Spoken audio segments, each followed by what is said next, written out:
ವರ್ಗವನ್ನೇ ಹೊಂದಿರ್ತಾರೆ. ನೀನು ಇನ್ನು ಮುಂದೆ ಅರ್ಜುನೊಟ್ಟಿಗೂ ಅಲ್ಲೇ ಮಾತಾಡು. ಅಲ್ಲ, ಅವನು ಬಂದ್ರೆ ಅಲ್ಲೇ ಮಾತಾಡುವ. ಆದ್ರೆ ಅವ ಬಂದವನನ್ನು ನಾವೆಲ್ಲ ಹಿಂದೆ ಕಳಿಸಿದ್ದೆ. ಅಲ್ಲ, ಈಗ ಒಮ್ಮೆ ಇನ್ನೊಮ್ಮೆ ಕಳಿಸು. ಅದು ದೇವ ಸಂಬಂಧ ಕಣೆ, ಇದು ಜೀವ ಸಂಬಂಧ. ಯಾವುದೋ ಒಂದು ಇದು ಅತ್ತಳಿಯ ಸಂಬಂಧ. ನಾವು ಕುದುರೆಯನ್ನು ಕಟ್ಟಬೇಡ ಅಂತ ನೀವೂ ಹೇಳಲಿಲ್ಲ. ನಾ ಹೇಳ್ತೇನೆ. ನೀವ್ ಹೇಳಿದ್ರೆ ಕೇಳಲಿಲ್ಲ. ಬೇಡ, ಮಹಿಷಿಯವರಾದ್ರು ಹೇಳು. ಯಾರು ಯಾರು ಯಾರು? ಮಹಿಷಿಯವರು. ಸರಿಯಾಗಿ ಹೇಳಿದೆ. ಪಟ್ಟ ಮಹಿಷಿ. ಮಹಿಷಿ ಇದ್ರೆ ರಾಣಿ ಅಂತಲ್ವಾ? ಹೌದು, ಇದು ಪಟ್ಟದ ರಾಣಿ. ನೀವಾದ್ರೂ ಒಂದು ಬುದ್ಧಿವಾದ ಹೇಳುದು ಬೇಡ. ನಾನು ಹೇಳಿದ್ದೇನೆ, ಕಟ್ಟಿದ್ದು ಸರಿ ಆಯ್ತು, ಮಗನೇ ಮೆಚ್ಚಿದೆ ವಿಕ್ರಮಕ್ಕೆ. ನೀವ್ ಹೇಳಿದ್ರಿಂದಲೇ ಅವನು ಯುದ್ಧಕ್ಕೆ ಹೋದ ಅಂತ. ಹೋಗ್ಬೇಕು. ನಾನು ಹೇಳಿದ್ರೆ ಮಗ ಏನು ಗಂಡ ಏನು ಅಳಿಯನ್ನೆಲ್ಲ ಕೇಳಬೇಕು. ನೀವು ಹೇಳಿದ್ದನ್ನು ಕೇಳಲೇಬೇಕು. ಉರಿಬೇಡ ಅಂದ್ರೆ ನಾನು ನಿಲ್ಲಬೇಕು. ನನ್ನ ಮಗಳು ಹೇಳಿದ್ರೆ ನೀನು ಉರಿಬಾರ್ದು. ಅಲ್ಲ, ಅದು ಕೆಲವುದರಲ್ಲಿ ನಿಮ್ಮ ಹಾಗೆ ಇದ್ದಾನೆ ನಿಮ್ಮ ಮಗಳು. ನೋಡು, ನೀನು ಈಗ ಒಂದೊಂದೇ ಹೊರಗೆ ಬರ್ತದೆ. ನೀನು ಅಲ್ಲ, ನೀನು ಎಷ್ಟು ಬೇಕಾದ್ರೂ ಹೇಳು. ನನ್ನ ಮಗಳಿಗೆ ನನ್ನ ಗಂಡನದ್ದೇ ಸ್ವಭಾವ ಅಲ್ವಾ? ಅದು ಹೊರಗಡೆ ಹೌದು, ಆದ್ರೆ ಒಳಗಿನಿಂದ ಕೆಲವುದು ಉಂಟು. ಅದು ನೀವೆಲ್ಲ ಗಂಡಸರು ಒಂದೇ. ತಾಯಿಯಂತೆ ಮಗಳು. ರಜನೀಶನಿಗಾದರೂ 16 ಕಲೆ ಇರ್ತದೆ, ಗೊತ್ತಾಗುತ್ತದ? ದಿನೇಶನಿಗೆ 28 ಇರ್ತದೆ. ನೀವು ನಿಮಗೆ ಅಧಿಕ ಪ್ರಸಂಗ. ಪಾಂಡವರು ಶ್ರೀನಿವಾಸನ ದಯದಿಂದ ತಮ್ಮ ಎಲ್ಲ ಕಾರ್ಯಗಳನ್ನು ಮಾಡ್ತಾ ಇದ್ದಾರೆ. ಶ್ರೀನಿವಾಸ ಇಲ್ಲಿ ಬರಲಿಲ್ಲ. ಈ ಅಶ್ವಮೇಧದಲ್ಲಿ ಶ್ರೀನಿವಾಸನ ದಯೆ ಅಥವಾ ಅವನ ಸಹಕಾರ ಸಂಪೂರ್ಣ ಸರಿ. ಶ್ರೀಮನ್ನಾರಾಯಣ. ಅತ್ತೆಯು ಹಾಗೆ ಮಗ. ಕೆಲವು ಸಲ ತಂಪಾದ ಪವನ, ಕೆಲವು ಸಲ ಪವನನೇ ಸುಂದರ ಗಾಳಿ. ಅದು ಬೀಸ್ತಾ ಬೀಸ್ತಾ ಪವನ ಒಮ್ಮೆ ಬಿಸಿ ಆಗುತ್ತಾ ಬಂದ್ರೆ ಅಲ್ಲಿಯೂ ಕೂರ್ಲಿಕ್ಕೆ ಅಲ್ವಾ? ಶ್ರೀನಿವಾಸ ಅವನು ಕೇವಲ ಸಂಪತ್ತಿನ ಒಡೆಯ ಎನ್ನುವ ಅರ್ಥದಲ್ಲಿ ಮಾತ್ರ ಅಲ್ಲ, ಧರ್ಮವು ಒಂದು ಸಂಪತ್ತು. ಆ ಧರ್ಮವನ್ನು ರಕ್ಷಿಸುವವನು ಅವನು, ಅದರಲ್ಲಿ ನೆಲೆ ನಿಂತವನು. ಸರಿಯಾಗಿ ಹೇಳು ಮಗ, ನಾ ಹೇಳಿದ್ರೆ ಕೇಳುವುದಿಲ್ಲ. ಆದ್ದರಿಂದಲೇ ಧರ್ಮ ಎಲ್ಲಿದೆ ಅಂತ ಅವನು ಅರಸಿಕೊಂಡು ಹೋದ. ಕಂಸವಧೆ ಆದಲ್ಲಿಗೆ ಧೃತರಾಷ್ಟ್ರನಿಗೊಂದು ಸಂದೇಶವನ್ನು ಕಳಿಸಿದಂತೆ ಕೃಷ್ಣ, ಪಾಂಡವರನ್ನು ಸರಿಯಾಗಿ ಧರ್ಮದಿಂದ ನೋಡಿಕೊಳ್ಳುವುದು. ಹಾಗಾದ್ರೆ ಪಾಂಡವರ ಬಗ್ಗೆ ಒಲುಮೆ ಅವನಿಗೆ ಪಾಂಡವರು ಸ್ತುತಿಸಿದ ಮೇಲೆಲ್ಲ ಬಂದದ್ದು. ಯಾಕೆ? ಪಾಂಡವರಲ್ಲೊಂದು ಧರ್ಮ ಇದೆ. ಈ ಕೆಲವು ಅಳಿಯಲ್ಲ ಮಾವನನ್ನು ಕೊಲ್ತಾರಲ್ಲ. ಹೌದು, ಅತ್ತೆಯನ್ನು ಕೊಂದ ಸರಿಯಾಗಿ ಕೇಳಿಸಿಕೊಳ್ಳಿ. ಅತ್ತೆಯನ್ನು ಕೊಂದ ಕಥೆಯನ್ನು ಸಿಗುವುದಿಲ್ಲ ನಿಮಗೆ. ಇಲ್ಲ, ಅತ್ತೆಯನ್ನು ಅಳಿಯ ಕೊಲ್ಲುವುದು, ಅಳಿಯನನ್ನು ಅತ್ತೆ ಕೊಲ್ಲುವುದು ಇತಿಹಾಸದಲ್ಲಿ ಇಲ್ಲ. ಕೆಲವು ಸಲ ದೇವರು ರಾಕ್ಷಸಿಯನ್ನು ಕೊಲ್ಲುತ್ತಾರೆ, ಏನು ಮಾಡುವುದು? ಇಲ್ಲ, ದೇವರ ಅವತಾರ ಆದ್ರೆ ಮೊದಲು ಕೊಲ್ಲುವುದೇ ರಾಕ್ಷಸಿಯನ್ನು. ಈಗ ರಾಮ ಮೊದಲು ಕೊಂದದ್ದು ಯಾರು? ತಾಟಕಿಯನ್ನು. ಕೃಷ್ಣ ಮೊದಲು ಕೊಂದದ್ದು ಯಾರು? ಭೂತನಿಯನ್ನು. ಹಾಗಾದ್ರೆ ಯಾರು ಬಾಧಕವಾಗಿದ್ದಾರೋ ಅವರನ್ನು ಮೊದಲು ನಿವಾರಿಸಿಕೊಂಡು ಆಮೇಲೆ ಉಳಿದವರೇನು ಅಂತ ನೋಡಿ. ಇದು ಒಳ್ಳೆ ಮಾತಾಡಿ.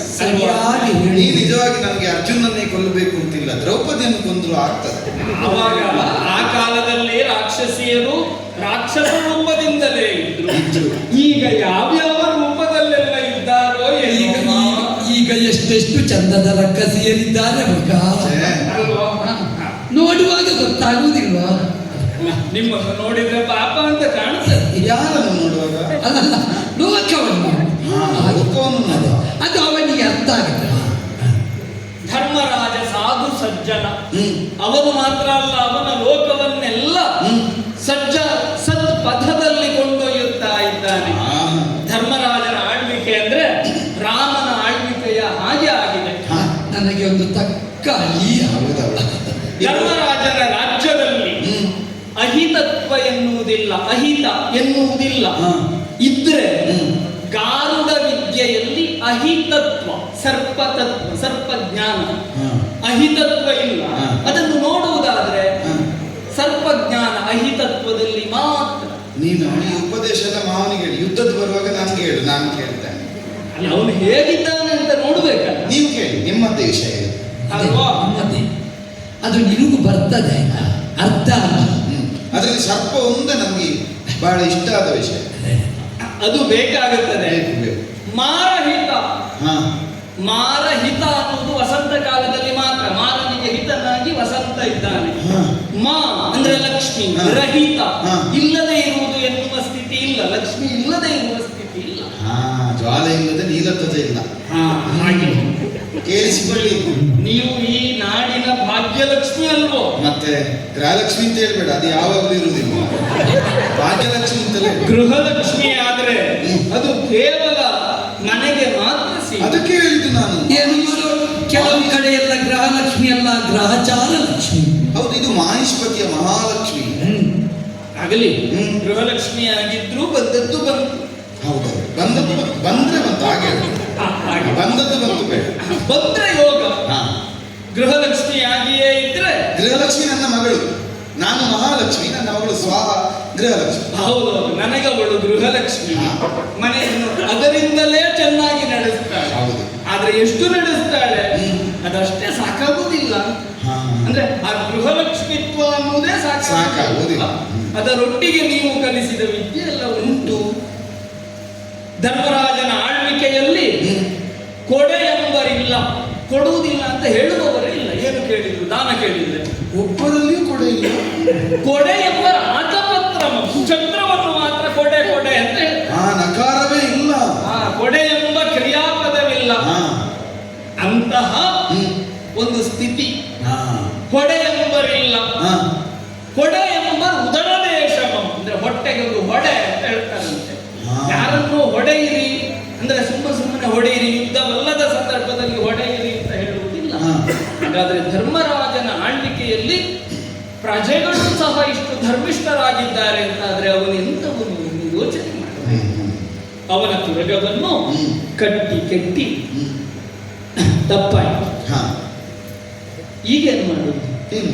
ಶ್ರೀನಿವಾಸನ ದಯ ನಮ್ಮ ಮೇಲೂ ಅಂದ್ರೆ ಈ ಮಾಹಿಷ್ಪತಿಯ ಮೇಲೂ ಆಗುವ ಹಾಗೆ ಮಾಡಬೇಕಿದ್ರೆ, ಆದ್ರೆ ಭಾವನನ್ನು ಕಳೆದುಕೊಂಡಿದ್ದೇವೆ. ಶ್ರೀಕೃಷ್ಣ ಅನುಗ್ರಹಿಸಿದ್ರೆ ಭಾವನನ್ನೇ ಕೊಟ್ಟಾನು. ಅಲ್ಲದೆ ಇದ್ರೆ ಯೋಗ ಕೂಡಿ ಬಂದ್ರೆ ಭಾವನಂತಹ ಮತ್ತೊಬ್ಬನನ್ನಾದ್ರೂ ಕೊಡ್ಲಿಕ್ಕಿಲ್ವಾ? ಕೊಟ್ಟಾನು ಇವನು ಮನಸ್ಸು ಮಾಡಬೇಕ. ಅಲ್ಲ, ನೀವು ಮನಸ್ಸು ಮಾಡಬೇಕು ಮಾವ. ಆದ್ರೆ ಅಂತಹ ಮಗ ಸಿಗಲಿಲ್ಲ ಎನ್ನುವ ವ್ಯಥೆಯಲ್ಲಿ ನಾನಿದ್ದೇನೆ, ಕೇಳಿದ್ದೇನೆ. ಆದ್ರಿಂದ ಹೇಗೋ ತಪ್ಪಾಗಿದೆ ಅಥವಾ ಹೇಗೋ ತಪ್ಪಾಗಿದೆ. ನಾವೆಲ್ಲ ಶ್ರೀನಿವಾಸನನ್ನೇ ಸ್ತುತಿಸುತ್ತಾ ಇದು ಮಾಡಿದ್ದು ತಪ್ಪಾಯಿತು ಅಂತ ನಾವೊಂದು ಸಂಧಾನದ ಯತ್ನವನ್ನು ಮಾಡುವುದೇ ಒಳ್ಳೆಯದು ಅಂತ ಕಾಣ್ತದೆ. ಯಾರ ಜೊತೆಯಲ್ಲಿ? ಪಾಂಡವರ ಜೊತೆಯಲ್ಲಿ. ನಾವೆಲ್ಲ